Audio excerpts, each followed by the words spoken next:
Саламатсыздарбы, урматтуу Ак Жолборс YouTube каналынын көрүүчүлөрү жана көрөрмандары. Биз бокс жана оор атлетика мектебинин алдында турабыз, Ош шаарындагы. Бул жерден сиздерге кыскача маалымат берип кетүүнү туура көрдүк. Анткени жакын арада эле Бишкек шаарында Кыргызстандын биринчилигине чемпионат болуп өттү, биринчилиги болуп өттү. Ошол турнирден биздин Ош шаарынын бокс жана оор атлетика мектебинин спортчулары кандай ийгиликтерди жаратып келди. Ошол тууралуу кыскача маалымат берип өтмөкчүбүз. Биз менен болуңуздар. Assalamu alaikum, урматтуу кыргыз элим. Assalamu alaikum, урматтуу бокс көрөрмандары. Мына биз кече жакында Бишкек шаарында өткөрүлгөн Кыргызстандын биринчилигине барып катышып келдик. Кыргызстандын биринчилигине катышкан жигиттерден 120 мушкер катышты. 120 мушкер катышып, эң күчтүү мушкерлерибиз жеңишке ээ болушту. Ошол уткан жеңишке жетишкен мушкерлердин баарын чын жүрөктөн куттуктайм жеңиш менен. Кыргызстандын уткан жигиттери Кудай кааласа алдыда боло турган биздин турнирлерибиз бар. Иордания шаарында өтө турган 10-11 декабрда өтөт.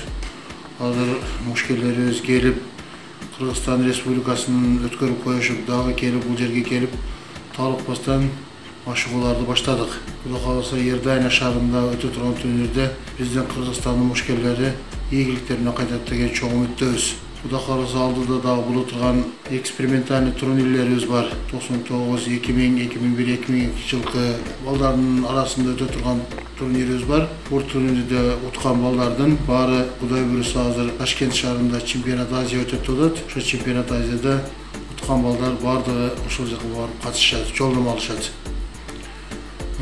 Биз бул Кыргызстандын биринчилигине азыр өзүңүздөр билгендей эле пандемия убагы болуп калды.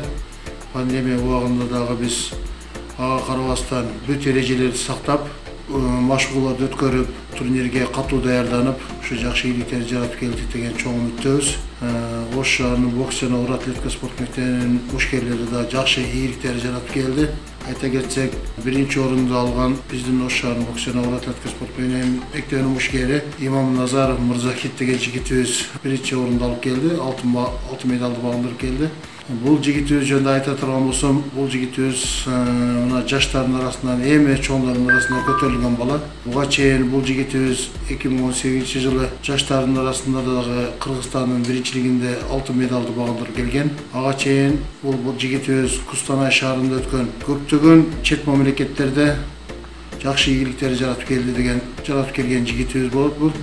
Кудай буйруса жакшы тилектерибиз, жакшы ой максаттарыбыз бар. Ушул жигиттен Кыргызстан желеген көптөгөн жерлерде желбиретип келет деген үмүттөбүз.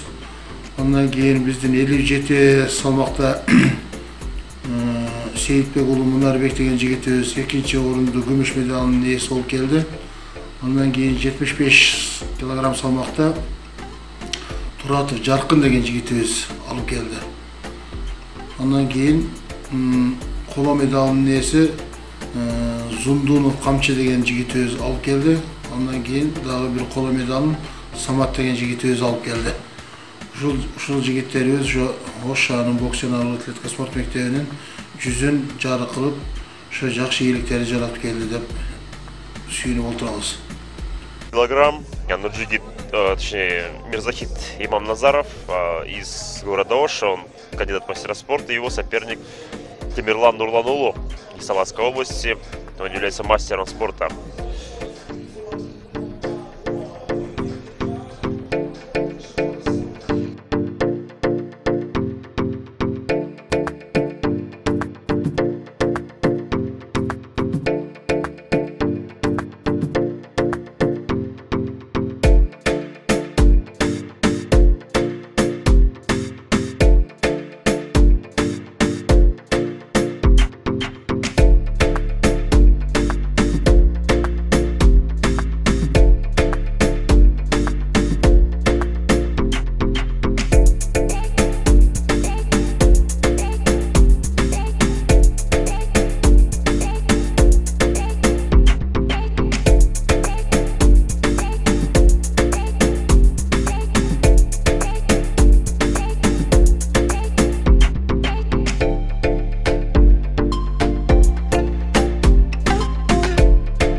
кылса ошого берем дегендей.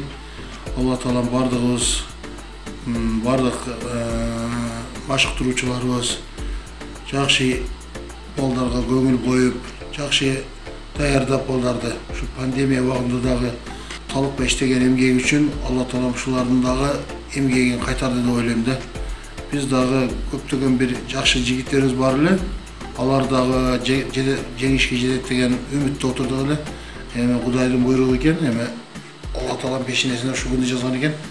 Алар ал местага элешпей калды. Мисалы мына Сейитбек уулу Мунарбектен биз финалда Кудай кааласа жакшы ийгиликти жаратып алтын медалды багындырып келет деген үмүттө элек. Мына Туратов Жаркынды да ошол финалда жакшы алтын медалдарды багындырат деп өтө чоң үмүттө турдук эле. Ошол балдарыбыз дагы ошол Алланын буйругу экен, ошол жеңишке жетишпей калды. Бул деле ошол күмүш медалдын ээси болгондагы бул эң чоң көрсөткүч деп эсептейбиз да.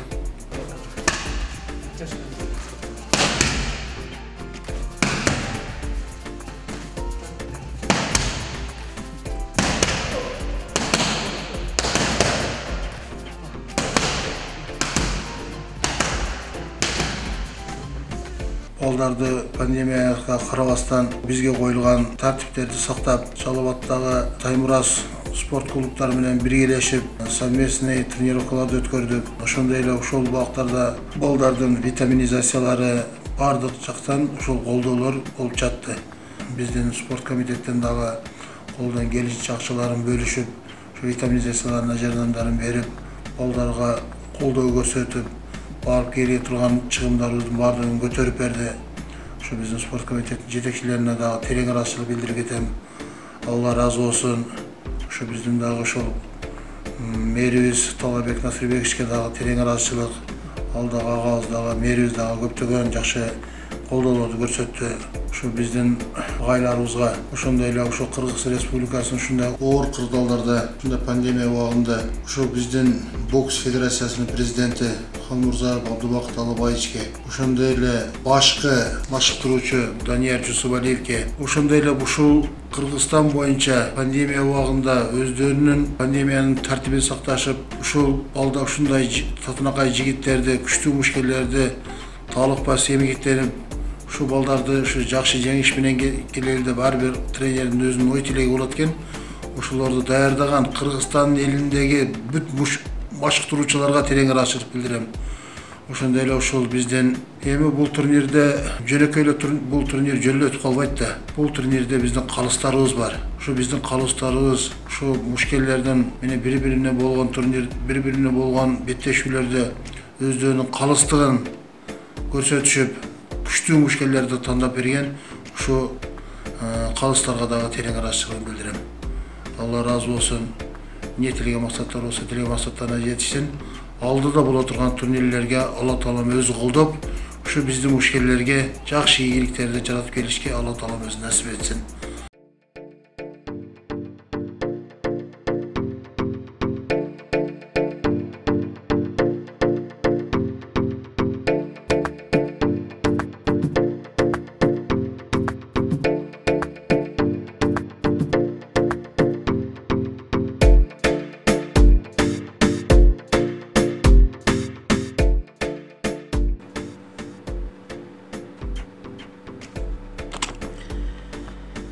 Мына ошентип биздин убактыбыз дагы соңуна келип жетти. Урматтуу көрүүчүлөр, Ош шаарындагы бокс жана оор атлетика спорт мектебинин машыктыруучулары жана спортчулары ушундай ийгиликтерди жаратып жатышат. Албетте буга кимдин салымы зор десеңиздер, менин жеке пикирим, ошол жердеги машыктыруучулардын салымы аябагандай зор. Себеби күлүктү таптаганда сөзсүз түрдө саяпкердин салымы, саяпкердин мыктылыгы эске алынат. Ошондуктан машыктыруучулар мыкты болбосо, машыктыруучулар мыкты багыт көрсөтпөсө, мен ойлойм эч качан спортчулар өзүнүн жолун таба албайт, жеңишке жетише албайт деп ойлойм. Ошондуктан машыктыруучуларга мындан аркы ишине дагы ийгилик каалап кетебиз. Анан дагы баса белгилеп айтып кетүүчү нерсе, ошол жердеги мектептин директору Арзиев Талант агабыздын дагы эмгеги аябагандай зор. Ал бир гана мектеп директорлугун аркалабастан ошол жердеги машыктыруучулар менен теңме-тең өзү дагы ушундай шакирттерди, мушкерлерди даярдап, бир канча чемпиондорду чыгарды десек болот. Баса белгилеп айта кетчү нерсе, Имамназаров Мырзахитти мына жакын арада болуп өткөн турнирде өзүңүздөр күбө болдуңуздар. Биринчи орунду камсыздап алтын медаль тагынып келди. Бул өтө чоң эмгек. Дагы бир айта кетчү нерсе, ушул Арзиевтердин үй бүлөсүнө токтоло кетсек, Арзиевтердин үй бүлөсү бул бокс тармагындагы династия деп койсок болот.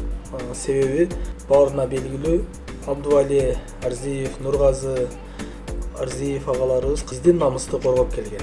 Учурда Талант Арзиев агабыз дагы агаларынын жолун жолдоп, Кыргызстандын намысын көп жерлерде коргоп келе жатат. Өзү дагы убагында бир канча турнирлерде жеңүүчү болгон, учурда аябагандай мыкты мушкерлерди даярдап жатат. Машыктыруучуларга, мушкерлерге шарт түзүп берип жатат. Эмне дейбиз, ийгилик каалайбыз. Ал эми калган Кыргызстандын бардык тармактагы спортчуларына биз чоң албан ийгиликтерди каалайбыз. Ар дайым ушундай биздин YouTube канал ушул спортчуларды колдоп, стимул бергенге, кандайдыр бир өзүнүн ийгиликтерин жалпы калайыкка маалымдап турганга сөзсүз түрдө биз даярбыз. Эгерде байланышып биздин YouTube каналга чыгууну каалаган спортчулар болсо, же болбосо башка тармакта деле бир таланттын ээси болгон инсандарыбыз дагы ушул YouTube каналга чыгууну кааласаңыздар, төмөнкү дарекке кайрылсаңыздар болот. Анда эмесе жолугушканча.